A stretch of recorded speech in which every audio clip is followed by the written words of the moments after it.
यीशु मसीह के मधुर नाम में एक बार फिर से आप सबका स्वागत है। और एक और महत्वपूर्ण पर्व जो है, जो सातवां पर्व, जो सातवें महीने के पहले दिन को ही जिसे मनाने के लिए परमेश्वर ने कहा, और वो था फेस्टिवल ऑफ ट्रम्पेट, तुरहियों का पर्व। तुरहियों का पर्व, सातवां महीना पहला दिन। और तुरहियों के पर्व से प्रभु यीशु मसीह के द्वितीय आगमन के बारे में जो है प्रकटीकरण हुआ। पहला थिस्सलुनीकियों का 4 अध्याय, कलीसिया को कहा गया तुरहियां फूकी जाएंगी और जो प्रभु के लोग हैं वो जीवित उठा लिए जाएंगे, और जो पवित्र हैं, सो गए हैं, वे जीवित होंगे और परमेश्वर के साथ मिलेंगे। ये तुरहियों का पर्व। फिर प्रकाशित वाक्य के पहले अध्याय की 7वीं आयत में कहा है कि देखो वो बादलों के साथ आने वाला है, हर एक आंख उसे देखेगी, वरन जिन्होंने उसे बेधा है वे भी उसके देखेंगे और उसके कारण छाती पीटेंगे और कहेंगे हाय हाय हाय, गलती हो गई, सॉरी सॉरी सॉरी। लेकिन उस समय पश्चाताप का कोई अवसर नहीं होगा। ये तुरहियों का पर्व, तुरहियां सिखाई गई कि कैसे फूकना है। पहले तुरही, दूसरी तुरही, तीसरी तुरही, और इस रीति से।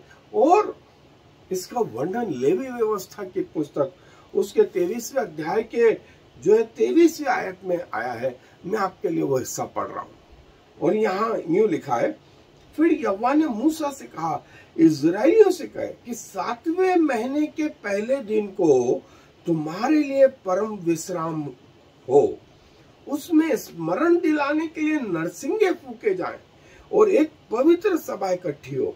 उस दिन तुम परिश्रम का कोई काम न करना और यहोवा के लिए एक हव्य चढ़ाना। तुरहियां फूकी जाए, तुरहियां फूकी जाए, लोगों को चेतावनी दे देना, समझा देना।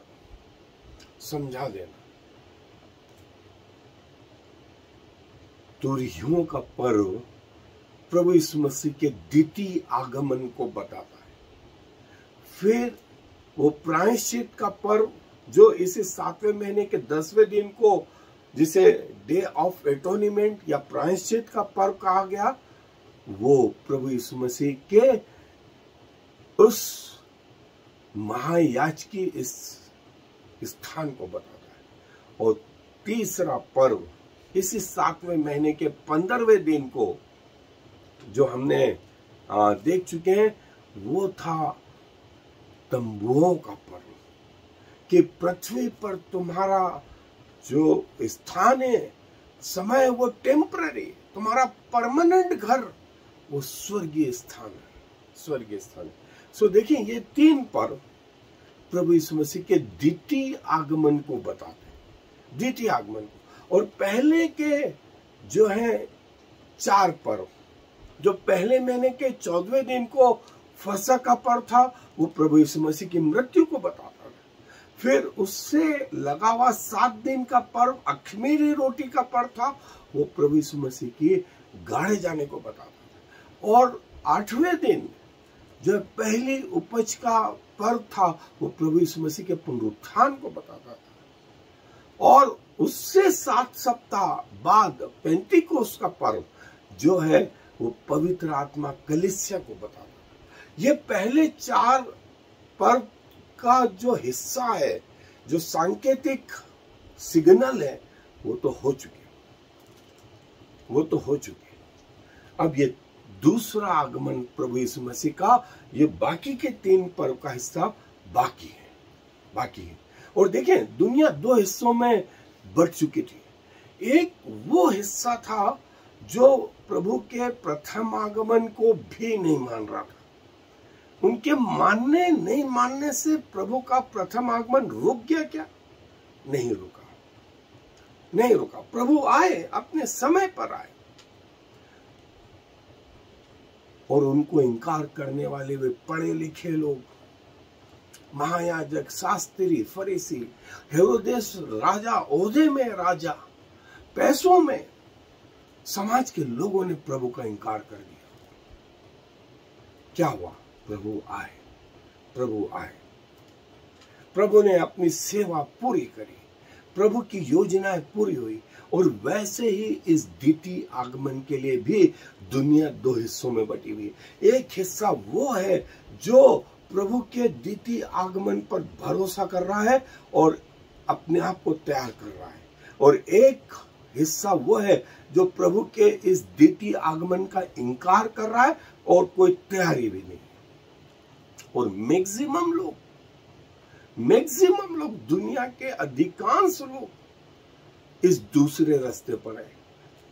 चौड़ा है, सरल है, और बहुत सारे लोग हैं जो इसमें प्रवेश कर रहे हैं। चौड़ा मार्ग है, सारी दुनिया के लोग इसमें प्रवेश कर रहे हैं क्योंकि सरल है वो मार्ग, लेकिन उसके अंत में मृत्यु है और सकरा है, कठिन है, और थोड़े लोग उसमें प्रवेश कर रहे हैं जिसका अंत जीवन है। जीवन है। ये आप पर भी निर्भर करेगा कि चाहे आप दुनिया के साथ चलना चाहते हैं या प्रभु के साथ चलना चाहते हैं। अपने आप को किस ग्रुप में रखेंगे? प्रभु के द्वितीय आगमन के लिए तैयार हैं या नहीं? प्रभु तो आएंगे, प्रभु तो आएंगे। उसका आना आपके विचारों के और आपके निर्णय के आधार पर नहीं है, वो अपने समय से आएंगे, लेकिन उसके बाद के जो परिणाम है वो आपको वहन करना हो। प्रभु जो है हम सब की सहायता करे कि हम प्रभु की इन बातों को समझ पाए। और इस विषय में बाइबल और क्या बताती है, आए मेरे साथ अध्ययन पे।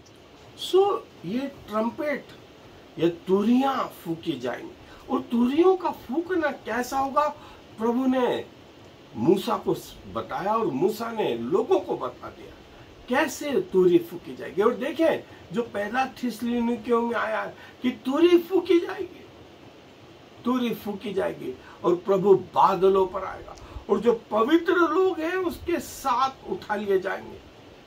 सारी दुनिया उसे देखेगी, हर घुटना उसके सामने झुकेगी, हर जुबान उसका अंगीकार करेगी कि वो ही प्रभु है। लेकिन अफसोस जो उसको नहीं पहचान पाएंगे। ये तुरियां प्रभु यीशु मसीह के द्वितीय आगमन को बताती हैं कि देखो ऐसा होगा। और दुनिया दो भागों में जैसा बढ़ गई है, दुनिया दो भागों में बढ़ गई है, तुरियां फूकी जाएंगी। और प्रभु ने ये बात मूसा को कही कि बता लोगों को, सिखा लोगों को कि तुरियां फूकी जाएंगी, तुरियां फूकी जाएंगी, और प्रभु का आगमन ऐसा होगा।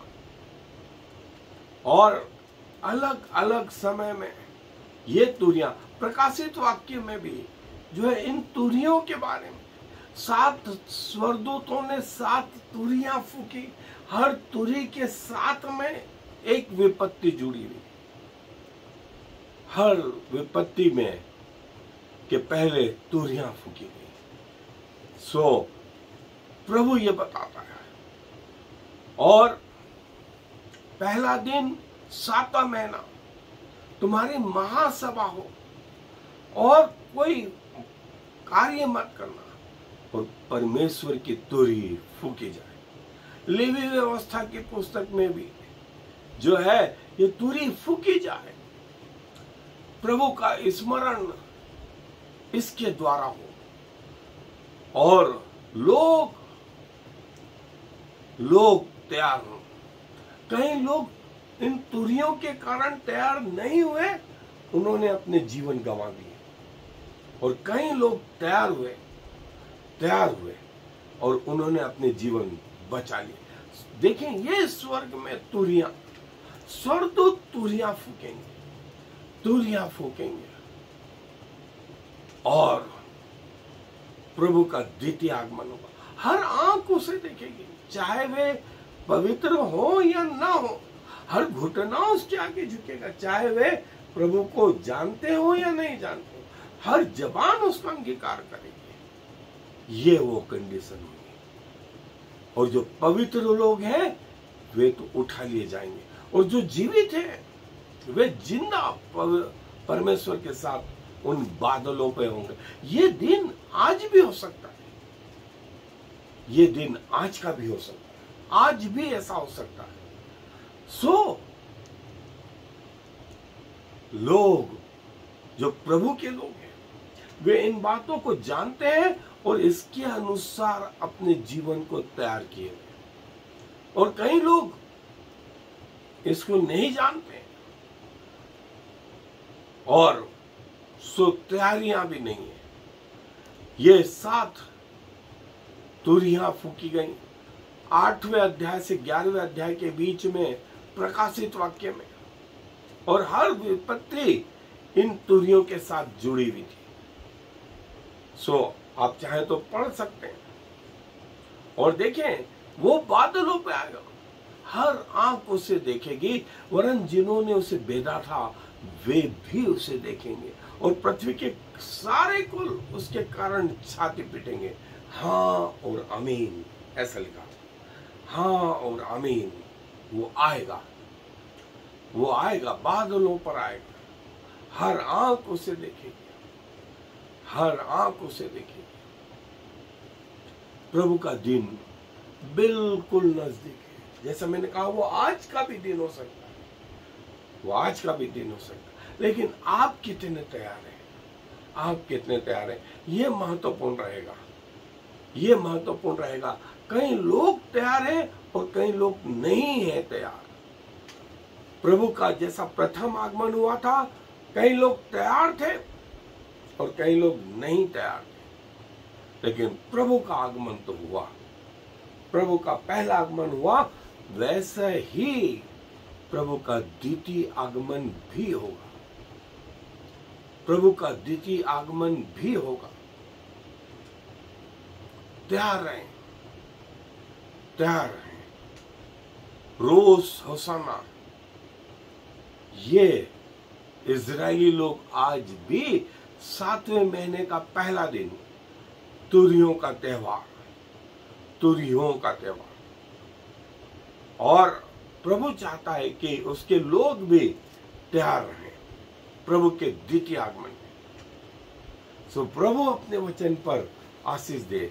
आए दुआ में अपने स्वरों को झुकाएं। प्रभु जी धन्यवाद देते कि आपने जो कहा वो हुआ। आपने कहा तुरहियां फूकी जाएंगी, और जैसे आपका प्रथम आगमन हुआ था वैसे ही आपका द्वितीय आगमन भी होगा। हर घुटना झुकेगा, हर जीवान अंगीकार करेगी, और जिन्होंने आपको भेदा था वे भी आपको देखेंगे। लेकिन कई लोग अनंत जीवन के लिए, तो कई लोग अनंत मृत्यु के लिए जी उठेंगे। सो प्रभु आप सहायता मदद करें कि इस पृथ्वी के जीवन में रहते हुए लोग उचित निर्णय कर पाए और अपने जीवन को सुरक्षित आपके हाथों में समर्पित करने पाए, ताकि जब आपका आना हो उन्हें पश्चाताप नहीं वरन आनंद हो कि हमारा प्रभु हमें लेने आ गया है। सो पिताजी तैयारी का जीवन में कि यदि आज रात आप आ जाए, हम आपके साथ जाने वाले हो सकें, या हम मृत्यु को प्राप्त करें तो भी आपके साथ रहने वाले हो सकें, क्योंकि सारा मान सम्मान गौरव आपको देते हुए इस विनती को प्रभु यीशु मसीह के नाम से मांग लेते हैं। आमीन। और फिर शमा इस्राएल यावे एलोहेनु यावे echad. Hear, O Israel, the Lord is our God, the Lord alone.